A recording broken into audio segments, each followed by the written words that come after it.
La santé et le bien-être, c'est sur Europe 1 et nous sommes avec vous depuis 15h. Toujours à mes côtés, bien sûr, le docteur Jimmy Mohamed. Et pour cette dernière séquence de la semaine, c'est Catherine Blanc qui arrive dans ce studio. Catherine Blanc, sexologue et psychanalyste à Paris.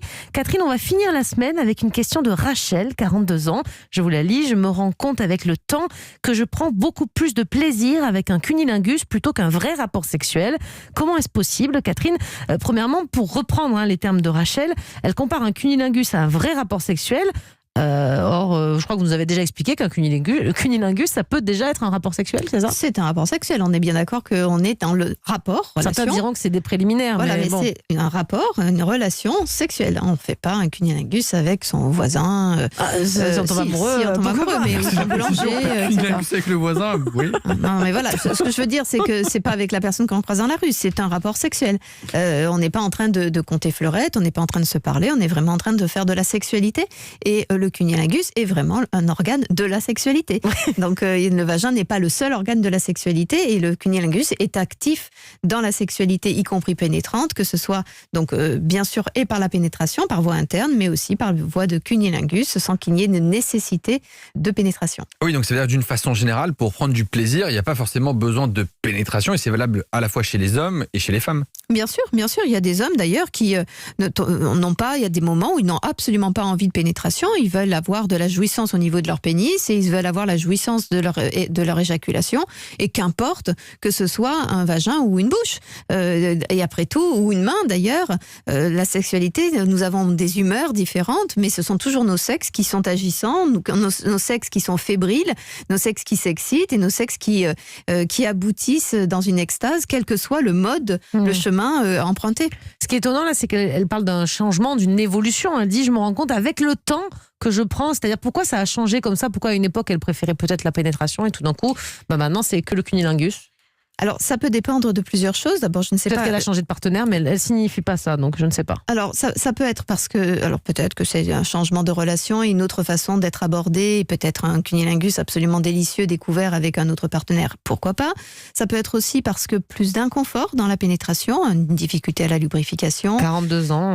Elle peut être aussi, pas, elle peut être en périménopause. Elle peut être en périménopause et que ce soit plus compliqué, alors que le cunnilingus la met dans une situation de plus grand confort et de plus grande liberté.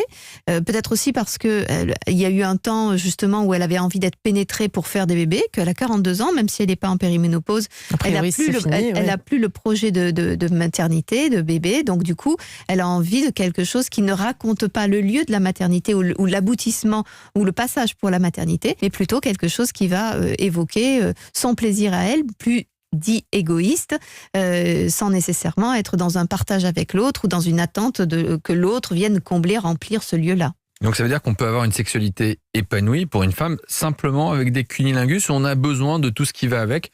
Et si elle est contente comme ça, écoute, tant mieux pour elle. Est-ce qu'on peut... Oui, non, mais en fait, c'est vraiment une histoire et de chacun et de chaque temps. Mais elle ne parle pas du tout du partenaire, de celui qui les délivre. Apparemment, c'est cunnilingus. Je ne sais pas si ça peut satisfaire un homme aussi, comme ça, de se contenter d'un. Peut-être aussi. Pas sûr, mais je suis pas sûre. Je mets une hypothèse que je suis pas sûre. Non, mais peut-être qu'il y a aussi la contrepartie qui serait une fellation par ailleurs. Que pour elle préfère le cunnilingus à la pénétration.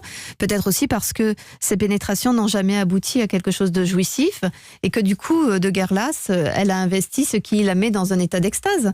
On pourrait évidemment se demander aussi si elle peut investir ce vagin dans ce qu'il raconte de contenant ou si elle surinvestit quelque chose qui, dans sa fantasmatique, est quelque chose de plus équitable dans le homme-femme, vous voyez, parce que c'est extérieur, plus maîtrisable, plus facile à circonscrire. Est-ce que 42 ans, c'est l'âge un peu de la maturité sexuelle ? Vous avez dit, pour une femme, qu'après 40 ans, justement, on redécouvre un peu la sexualité. Comme il y a plus de souci d'avoir un enfant, enfin exactement. Moi en tout cas. Donc c'est un moment où on peut être plus libéré, peut-être c'est ça, elle est peut-être plus libre dans son corps. Oui, parce qu'il y a des jeunes femmes qui n'aiment pas le cunnilingus, non pas parce que c'est pas agréable, mais parce que c'est un moment où on est vu s'offrant, s'ouvrant, se laissant faire, jouissant, sans être protégé par le fait que l'autre est tout à son affaire et donc ne vous regarde pas. Et souvent, il faut plus de maturité, plus de tranquillité pour pouvoir être ouverte comme une fleur, pendant que monsieur s'affaire et ronronnait délicieusement en se moquant éperdument de ce qu'il pourrait attendre en retour.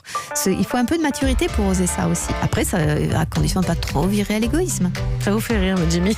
Non, pas du tout. C'était la fleur ouverte qui vous a fait sourire. C'est joli, moi je trouve, c'est pour poétique. pour terminer la semaine, pour terminer l'émission, une fleur ouverte. Merci Catherine beaucoup Je pour vous en cette prie. image, pour cette belle image de fin. Et bien sûr pour vos précieux conseils, comme toujours.